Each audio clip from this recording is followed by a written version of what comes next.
Channel, this is सरिता सिंह। आज के video lecture में हम जिस टॉपिक को डिस्कस कर रहे हैं वो है ट्रांजिटिव और इनट्रांजिटिव वर्ब। ट्रांजिटिव और इनट्रांजिटिव वर्ब्स क्या होती है, विद एग्जांपल इसे हम डिस्कस करेंगे। इन वर्ब को समझने से पहले हम समझते हैं कि वर्ब्स क्या होती हैं। वर्ब वो वर्ड या ग्रुप ऑफ वर्ड होता है जो हमेशा ही सेंटेंस में एक्शन को बताता है, पोजीशन को बताता है या बीइंग को बताता है, किसी कंडीशन को बताता है। जब हम एक्शन की बात करते हैं, एग्जांपल है जैसे कि शी इज प्लेइंग, तो यहाँ पर जो प्लेइंग है ये एक एक्शन वर्ड है क्योंकि इससे हमें पता चल रहा है कि सेंटेंस के सब्जेक्ट ने एक्शन किया है। तो प्लेइंग यहाँ पर वर्ब है क्योंकि ये एक्शन बता रहा है। जब हम पोजेशन की बात करते हैं, पोजेशन का मतलब होता है कि कोई चीज हमारे पास है। जब हम अधिकार की बात कर रहे हैं तो वहां पर हम पोजेशन बताते हैं और वहां पर हम जिन वर्ब का यूज करते हैं, जैसे कि एग्जांपल है आई हैव अ पेन, तो मेरे पास ये पेन है, ये पेन मेरा है, तो मैं अपना पोजेशन इस पेन पे बता रही हूँ। तो यहाँ पर जो हैव है ये एज अ वर्ब आई है क्योंकि इसने पोजेशन को बताया है। बीइंग का मतलब होता है जब हम किसी की अवस्था बताते हैं, किसी पर्सन या किसी वस्तु की अवस्था की बात करते हैं, स्थिति की बात करते हैं, तो वहां पर बीइंग वर्ब यूज होती है। जैसे कि आई एम अ टीचर, तो यहाँ पर जो एम यूज हुआ है वो एज ए हेल्पिंग वर्ब की तरह यूज हुआ है। वर्ब है, ये बता रहा है कंडीशन, एक स्टेट बता रहा है कि आई एम अ टीचर, कि मैं टीचर हूँ। तो वर्ब के काम तो ये हुए किसी भी सेंटेंस में एक्शन को बताना, पोजीशन को बताना और बीइंग को बताना, अवस्था को बताना। अब हम देखते हैं कि जो ट्रांजिटिव वर्ब्स है वो क्या होती हैं। Transitive verbs requires an object in the form of noun or pronoun to complete its meaning. Transitive verbs वो verbs होती हैं जिन्हें हमेशा ही अपने बाद में, या transitive verbs वो verbs होती हैं जिन्हें अपने बाद में हमेशा ही एक object की requirement होती है। और सेंटेंस में ऑब्जेक्ट हमेशा नाउन और प्रोनाउन होते हैं क्योंकि नाउन और प्रोनाउन ही किसी भी सेंटेंस में as a subject and as an object की तरह आते हैं।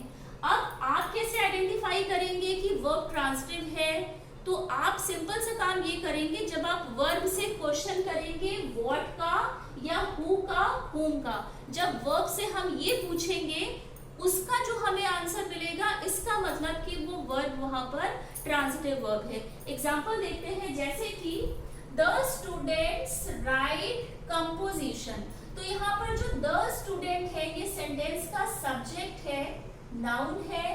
राइट यहाँ पर वर्ब है क्योंकि हमें एक्शन का पता चल रहा है, तो राइट वर्ब है। वर्ब से अगर आप आंसर करेंगे व्हाट, स्टूडेंट लिख रहे हैं बट स्टूडेंट क्या लिख रहे हैं। जब आपको वर्ब से क्या का आंसर मिल जाएगा, जिस वर्ड से आपको क्या का आंसर मिलेगा वो हमेशा ही उस वर्ब के लिए ऑब्जेक्ट का काम करता है। तो कंपोजिशन यहाँ पर ऑब्जेक्ट है वर्ब के लिए, क्योंकि जब आपने जब वर्ब से पूछा क्या लिख रहे हैं तो बच्चे लिख रहे हैं कंपोजिशन। तो कंपोजिशन यहाँ पर नाउन है क्योंकि नाउन और प्रोनाउन ही सेंटेंस में सब्जेक्ट एंड ऑब्जेक्ट बनते हैं। तो सिंपल सा हमें ये काम करना है। हमें अगर पता करना है कि राइट ट्रांजिटिव वर्ब है या इनट्रांजिटिव, तो हम राइट से पूछेंगे व्हाट या हु या हुम पूछेंगे। नेक्स्ट एग्जांपल है जॉन लव्स मैरी, तो यहाँ पर जॉन जो है वो सेंटेंस का सब्जेक्ट है, लव्स यहाँ पर वर्ब है और मैरी यहाँ पर क्या है। अब आप अगर सब्जेक्ट का वर्ब ये है, वर्ब से अगर आपने पूछा whom, जॉन लव्स whom, तो आपको क्या आंसर मिला, जॉन लव्स मैरी। तो मैरी यहाँ पर क्या होगी, ऑब्जेक्ट होगी, क्योंकि जब आप वर्ब से आंसर पूछ रहे हो ना whom, तो whom का आंसर आपको मिल गया मैरी, तो मैरी यहाँ पर एज ए ऑब्जेक्ट की तरह काम कर रहा है। मैरी यहाँ पर नाउन है क्योंकि जो ट्रांजिटिव वर्ब्स होती हैं उन्हें ऑब्जेक्ट की तरह हमेशा ही नाउन या प्रोनाउन चाहिए होता है। ट्रांजिटिव वर्ब्स में वर्ब के बाद में हमेशा एज एन ऑब्जेक्ट नाउन और प्रोनाउन ही आता है। अब हम इनट्रांजिटिव वर्ब्स को देखते हैं कि इनट्रांजिटिव वर्ब्स क्या होती हैं। इनट्रांजिटिव वो वर्ब्स होती हैं that does not need an object, मतलब इनट्रांजिटिव वर्ब अगर सेंटेंस में आई है तो उसे ऑब्जेक्ट की रिक्वायरमेंट नहीं होगी। द सेंटेंस में and with verb and adjective and adverb, तो अगर किसी भी सेंटेंस में इनट्रांजिटिव वर्ब आई है तो उसके बाद में ऑब्जेक्ट ना होकर सेंटेंस के एंड में या तो वर्ब होगा, एडजेक्टिव होगा और एडवर्ब भी हो सकता है।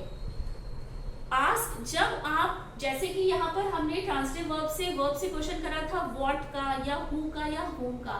इन ट्रांजिटिव वर्ब में आपको वर्ब से क्वेश्चन करना है when, where, how and why.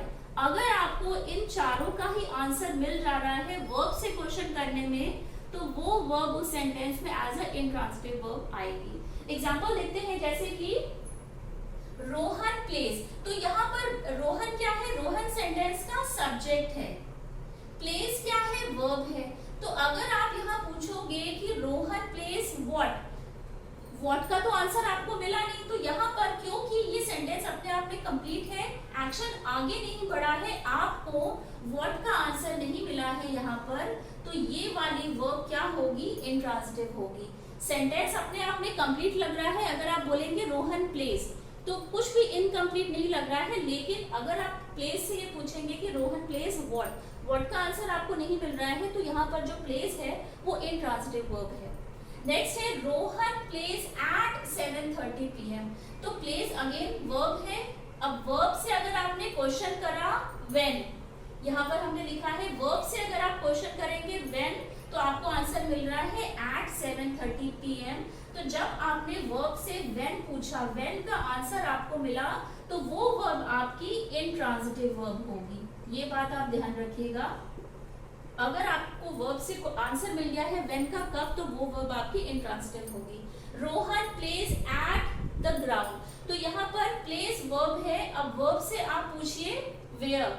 अगर आपने पूछा है वेयर का आंसर आपको मिल गया है, कहां पर खेल रहा है? At the ground. तो यहाँ पर place where at the ground, तो यहाँ पर ये काम कर रहा है क्योंकि हमको वेयर का आंसर मिला है, तो ये एज अ इंट्रांजिटिव वर्ब की तरह आया है।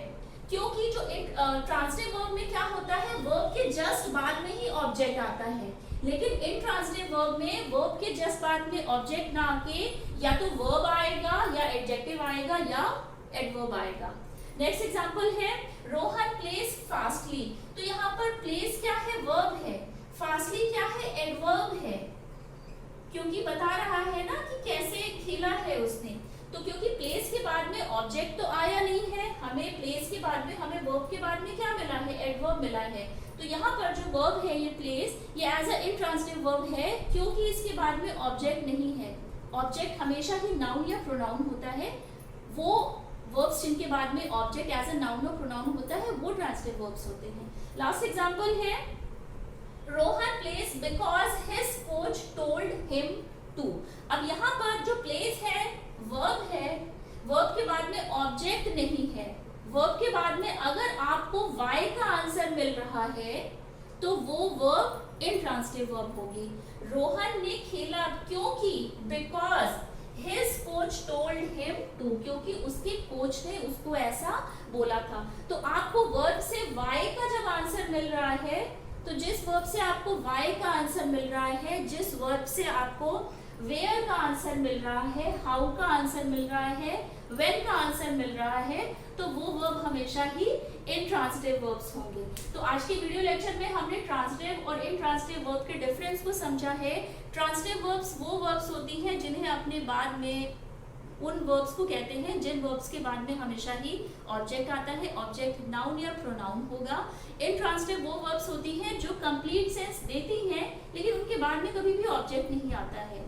अगर आप इंट्रांजिटिव वर्ब से when, where, how and why का आंसर करेंगे, तो आपको अगर आंसर मिलता है तो वो वर्ब्स इंट्रांजिटिव वर्ब्स कहलाते हैं। तो आज के वीडियो लेक्चर में बस इतना ही। आई होप आपको आज का वीडियो लेक्चर पसंद आया होगा।